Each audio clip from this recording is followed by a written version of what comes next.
How's it going, everybody? I am the Diginerdster, and today we'll be continuing A Hand in the Darkness. Yeah. The next day went by as usual, in which I now considered the pattern of my days at St. Michael's. Getting up, having a bath, church, breakfast lessons, lunch, more lessons, then studying in the library or the study room, dinner, and if I had overslept in the morning, queuing for the bathroom. That Tuesday, when we finished in the classroom, I don't know why I skipped in, Monty came closer, all smiles as always. Hey, I have news. As Samuel has broken his thumb, I have been allowed to join the cricket team for the rest of the year. Ah, congratulations, that's great. What are you doing this afternoon? Do you want to come and cheer for me in my first training? In my first training? What is grammar?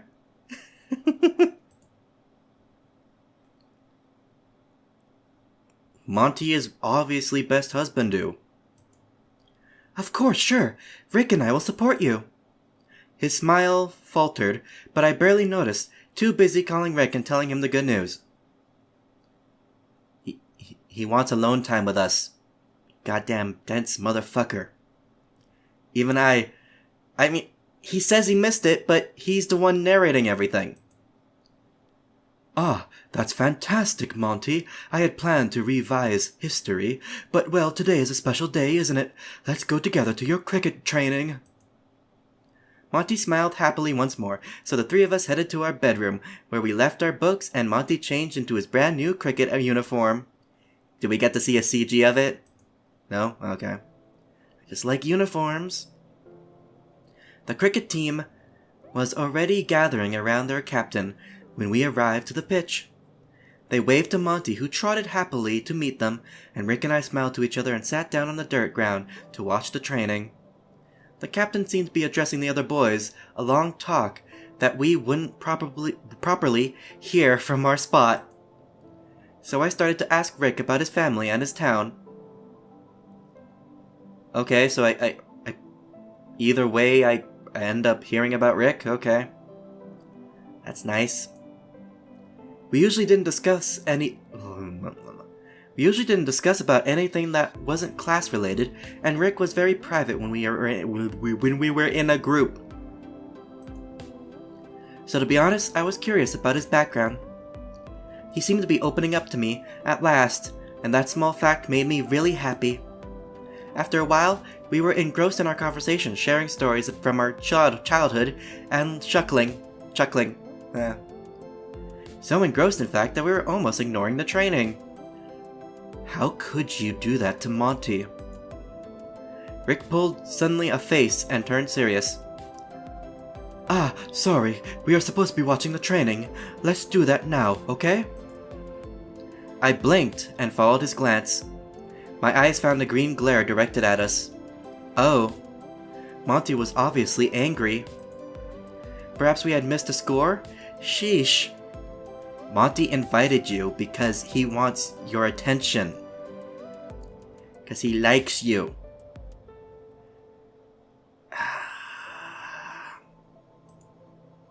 I felt a bit ashamed. We were supposed to be there to cheer Monty on. Yeah, you better be ashamed. And not to ignore the game thoroughly, as we were doing. I tried to follow the training and guess what they were doing. I wasn't very familiar with cricket rules after all. In fact, I have always found cricket boring. But even ignoring the rules of the game, I could see that Monty wasn't doing well. He looked absent-minded, clumsily, especially compared to the other players, and kept turning to watch us now and then. 'Cause he's jealous. He's got you on his mind. God damn it, Alex. Why are visual novel protagonists always so dense? After an hour of that, I was so bored and frozen that I was starting to doze off. I complained to Rick, who sighed and shook his head. Well, it's just for today, isn't it? We have already told him we would be here, so Monty won't like it if we leave now. You are right, I guess. I'll endure it. It can't last much more, right? Rick hummed in agreement. Hey, this reminds me. A cricket match parents took me when I... What? This reminds me, It really does say, hey, this reminds me a cricket match my parents took me when I was 5. The makers of this are native Spanish speakers, so I'm going to forgive this, but I'm not one to talk because I always mess up words, but we should be quiet and focus on the training, Alex. Oh, please, but I'm so bored, and this story is really funny. Hold on. It turned out Rick enjoyed the story, and afterwards we laughed loudly, unable to stop. With the corner of my eye, I spied Monty staring at us, flushed with anger. So I covered my mouth and tried to shush Rick. 10 minutes later, the training finally reached its end, and I gladly stood up from the hard, cold ground. We should have brought chairs. My legs were stiff and my bum ached. It's gonna be aching a lot more if... if we continue with this. As soon as the team was dismissed by the captain, Monty approached us with a dangerous glint in his eyes. You! Come here! With me! What? Monty grabbed my wrist and pulled from me, forcing me follow him to the empty gym. Okay. I turned to look at Rick, dumbfounded, but my roommate just shrugged and looked away. What was happening there? Why was so Monty mad at me? Huh. He let go of my wrists once we were inside the gym, but being alone with him while he was furious didn't make me feel any better. What were you talking about with Rick? What? He had raised his voice and spoke to me just inches away. It was rather disturbing. Don't what me? Tell me what you were laughing about. Oh, did he think we were laughing at him? We weren't mocking you, I swear. That's not... He bit his lower lip and looked away as if embarrassed all of a sudden. Somehow he seemed to deflate right then, as if his anger was suddenly gone and he was finally aware of how he was reacting. He started to turn to the door, but then it was me who started feeling annoyed. What the hell was all that? Why was Monty yelling at me out of the blue? I grabbed his forearm, surprising him. No, you are not leaving now. Wrong one. No, you're not leaving me now. Oh, now? Why did I... Tell me, why are you angry at me? What have I done? He tried to shrug my hand off, avoiding my eyes. It's nothing. I'm stupid. Let me go. No way. Not before you give me an explanation. I don't like to be pulled and then yelled at when I don't even know what I am doing wrong, or what I have done wrong. Let me go! I did so, fearing that he would just run away in embarrassment and I would never get a proper explanation. But the look on his face, instead of escaping, he stood there very quiet, rubbing the forearm I was gripping a moment before, and studying the floor with a deep blush on his cheeks and a pained face. I gulped uneasy. I couldn't understand his reaction, but it was obvious that something was wrong with Monty. He hid a sob and made a turn again towards the door. Wait, please! This time I didn't try to catch him, but he faced me again anyway. After a moment, raised his face to meet my eyes. Please, Monty, tell me what the issue here is. What have I done to make you react like this? Monty shook his head, but then he stared at me and spoke again, hesitant. It's not your fault. Do you like Rick more than me? I mean, I know he's in The Walking Dead. I frowned. That question caught me by surprise. Why? You are my friends, the two of you. Well, Damien too, I guess, although I haven't spent much time with him. He seemed about to say something else, but he refrained. I grabbed his forearms again with both hands and forced him to lock eyes with me. Is that all? Are you jealous of Rick? Of the fact that we were getting along? He nodded and looked away. I didn't let him go, though. Do you realize that I can be friends with you, but also befriend other people too? Other people, do you? It's the normal thing to do. Should have said a normal thing to do. Just gonna let it go, though.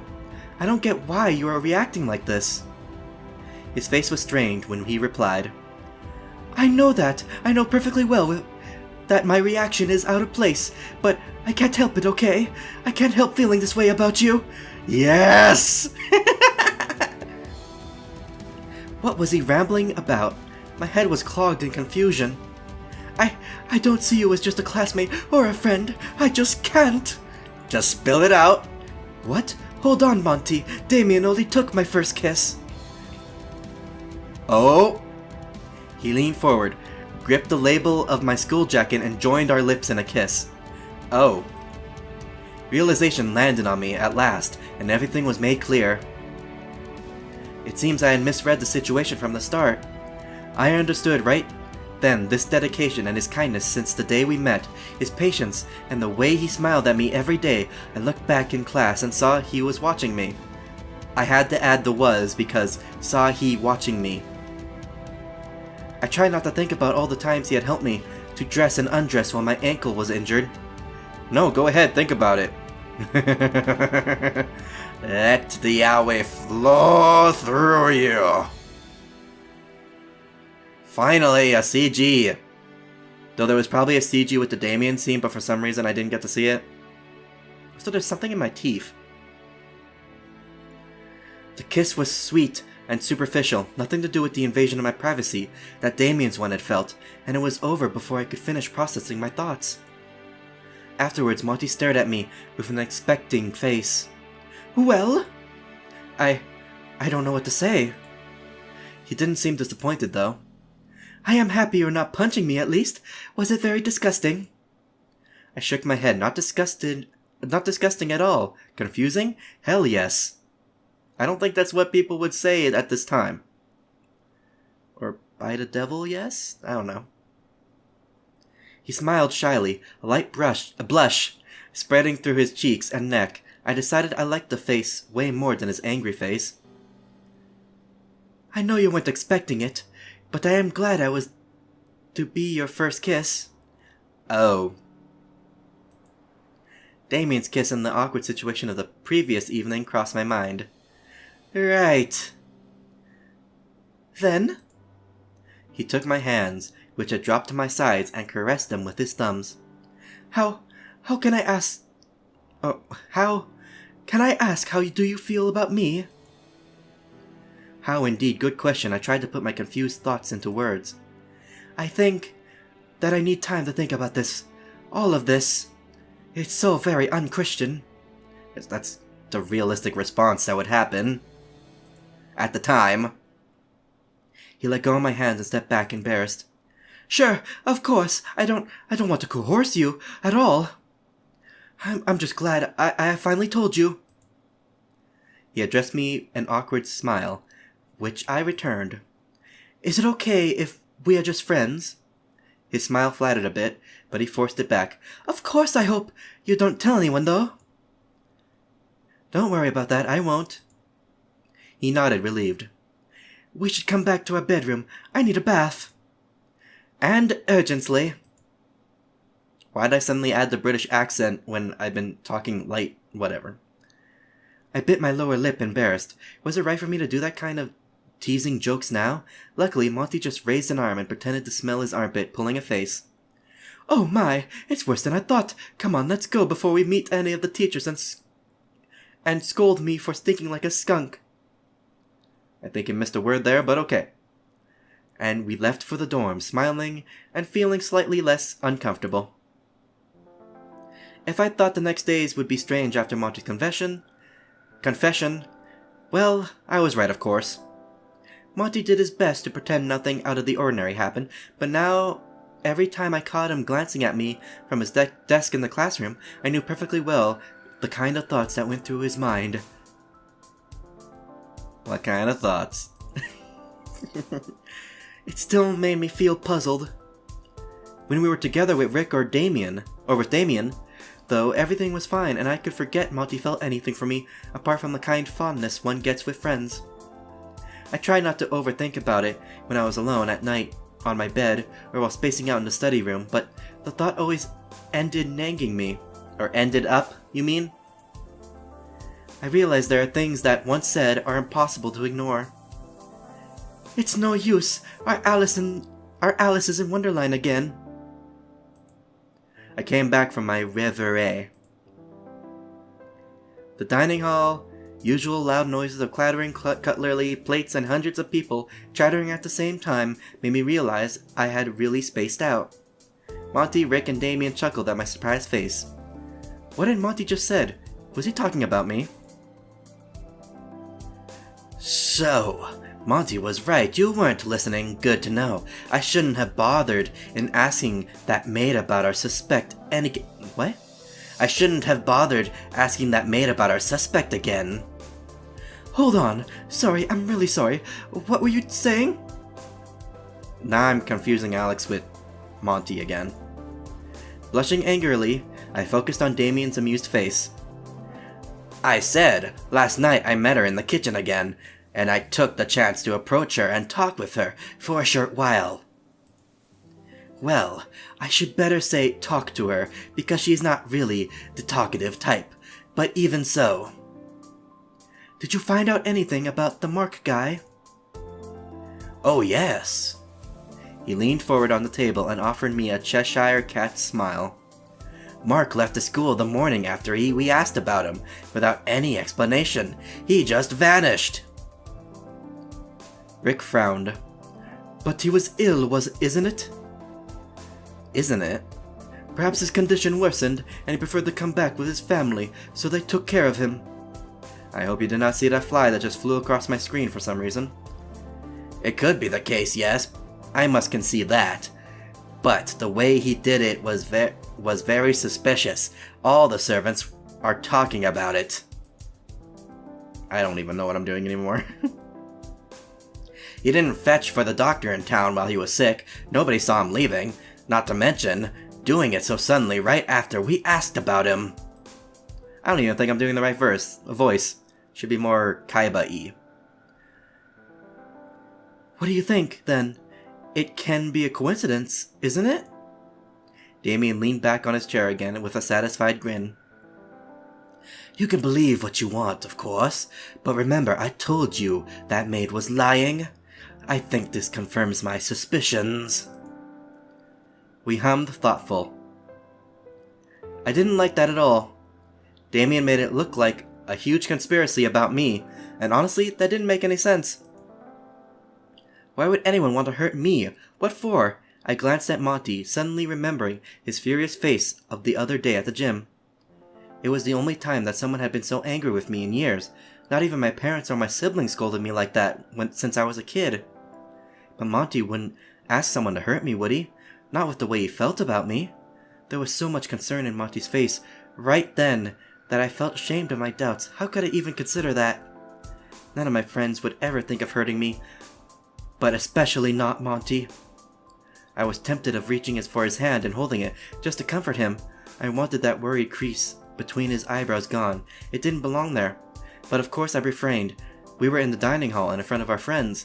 It wouldn't have been proper. Monty would do it without hesitation, or even Damien, but I wasn't as touchy-feely as them, so Rick and Damien would suspect something was off if I did. So I just smiled at them and tried to convince my friends that everything was alright, changing topics quickly. I wasn't sure about if they had brought my false reassurance or not. Oh, bought, not brought. Nah. But one thing was certain. I wish I felt as at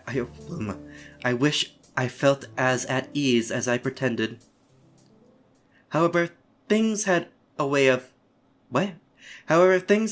turning into normalcy and finally into boredom as the days and the weeks passed by and nothing out of the ordinary happened.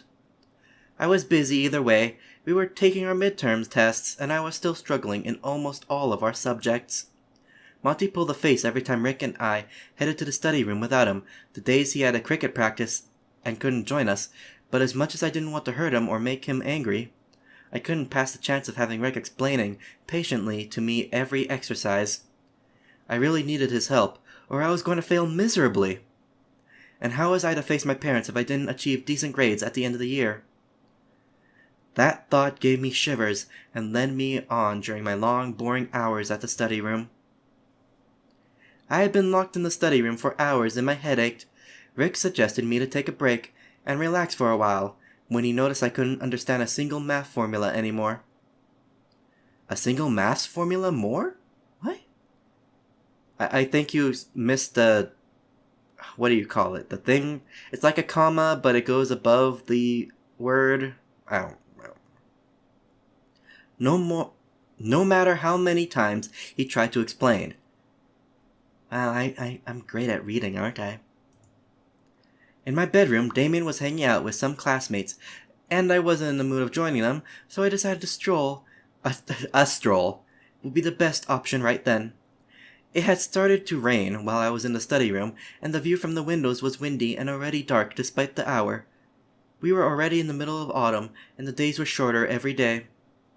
I sighed with my forehead against the window when a voice at my back surprised me. "Alex, hey!" I turned. Monty approached me with a big smile. He was supposed to have cricket practice, but he was already changed back into his school uniform. "Hello, you had to cut What am I reading? Hello, you had to cut practices because of the downpour, right?" "Yes, we trained a bit in the gym, but it's not the same, so the captain let us go after a while. And you? Tired of studying already?" I rubbed my brow, sighing. "Please don't scold me. So far my grades on the midterms are being rather awful, but there's still maths." Maths. Math. Motherfucker. It's math. "The day after tomorrow," great movie. Well, I mean, some people have mixed opinions on it, but I like it, okay? "I hope to pass that one." "It's just that my brain is so full of formulas that I don't think there's space for a single one more." He snorted. Of course, even with the cricket training, I knew he was doing well. At the midterms, he didn't have a brilliant grade. He didn't have brilliant grades as Rick or Damien, but I still would gladly trade. This music, though. Why is it so upbeat? This is the kind of thing you expect to hear in a platformer or RPG. "A break now and then is good too, you know." He made a pause, watching me with intent. "In fact, I was going to look for you." "Really?" "Yeah, care if I join you for a stroll?" I shrugged, blushing, and we started to walk without a clear destination through the labyrinth of corridors and stairs. Things were almost back to normal between us by then, but still. When I was with Monty, I didn't feel the same way as when I was with Rick or with another friend. "It's called love." I followed him until we were out of the area I more or less knew by then. He kept explaining me what was in each corridor, and I tried to remember it and draw the floor plans in my head. Are you sure you will know how to go back afterwards?" Monty laughed at this. "I've been living here for 5 years, relax. I know St. Michael's better than my own home." Home. I was gonna say house, but then he said home and... Home. That made sense, yes. "Alex?" "I wanted to ask you if you have thought about what I told you that day in the gym." His face was flushed and very serious, and I couldn't tell if he was feeling hopeful or scared, both perhaps? That's usually how people feel when they're confessing their feelings to someone who may or may not reciprocate. As for myself, "Oh yes, I have thought about that. An awful lot." "And? Have you reached any conclusion?" I avoided his eyes and leaned back against the wall. My heart was pounding so hard I could barely breathe. Would you mind leaving me alone for say 5 minutes? I promise you I will give you an answer after that." Monty looked away, his features a mask of sadness. "Sure." He turned his back on me and started walking slowly. I watched him leave, and then I sighed loudly and sat on the closest stairs. Suddenly there was a hand on my mouth and a strong arm pulling me down. "Okay." I struggled trying to get on my feet and free myself from those arms, but my attacker was stronger, and I was pushed downstairs. Again, there's this freaking triumphant boss theme that plays whenever something scary is supposed to happen. What the heck? This time, he wasn't wearing any mask. I noticed while my blood pounded madly on my temples. Was it the same man? The mouth that I still remember vividly didn't seem the same. in that short moment he took between throwing me onto my back and dropping to his knees to reach for my throat. I cried out for help, but he was fast. I only got to yell a half-formed word before he took all the air out of my lungs, with a knee on my chest and his strong, big hands pressing hard around my neck. I hissed in pain. The stairs were digging on my back, and the way he pressed himself against my body made me think that my spine would broke in half if I didn't push him off soon. The pain was quickly forgotten, as my main problem was suddenly the increasing lack of oxygen going into my lungs. Wouldn't it be the lack of oxygen going to your brain? Or no, the lungs hurt when you can't breathe, right? Yeah. He had my upper body immobilized, but I still tried to kick him or worm my way from under him. It wasn't working so far, I noticed with panic. Okay, see, this bit sounds more horror-y. I was going to die with these cruel dark eyes as my last sight. Hey, let go of him! Or let him go! The voice seemed to come from afar. My senses were muffled, and my conscience was drifting away. But then the pressure on my throat and chest lessened and vanished. My clogged mind processed the fact that the man had stood up. I was free again. I could almost cry from the relief. Monty's face appeared on my view, concerned, alarmed, angry. Alex! God, your lips are blue! Come on, sit up and breathe deeply! I coughed. Monty! The man! He will escape! I had trouble finding my voice right then, but there was no way I was going to let my attacker run away again. Without a word, Monty grabbed my hand, helped me to my feet, and dragged me with him up the stairs. I still had a hard time breathing, but I did my best at following Monty's pace. My friend watched the man through the staircase hollow. He's up there, in the third floor. I groaned, not the damned third floor. It was as dark as I remembered. The abandoned third floor was only a wing wide, and it was basically a set of corridors interconnected by short stairs or wooden ramps, empty rooms with some ruined furniture, and right then also huge puddles of flooding the floor. Hand in hand, we walked slowly, trying to hear the man, his steps, his breath, something. So far, only the rain welcomed our ears. The roof was cracked in some spots, and there were some windows broken, so somehow I felt as if we were out in the open. The sound of rain and thunder covered any other sound that the man could make, sadly. We waited a good 10 minutes, trying to be quiet and silent. I started to think that our man had scurried away by another corridor. Are you all right? Monty's voice reached me in a soft whisper. I'm not afraid of the dark, I told you. He chuckled. I could see his smile in my mind. I still regret that prank. It wasn't nice at all. I'm very sorry. You say that now, but I bet you had fun seeing me so frightened. No, I swear. It's alright, I reacted like a little kid. I could have punched myself in the face, so ashamed I was afterwards. He smiled again. I didn't even need to see him to know his reactions. And you are certainly good at telling stories, you know. I still remember your voice in the dark, your hand in mine. He squeezed my fingers. Like now? Yes, it's a good feeling.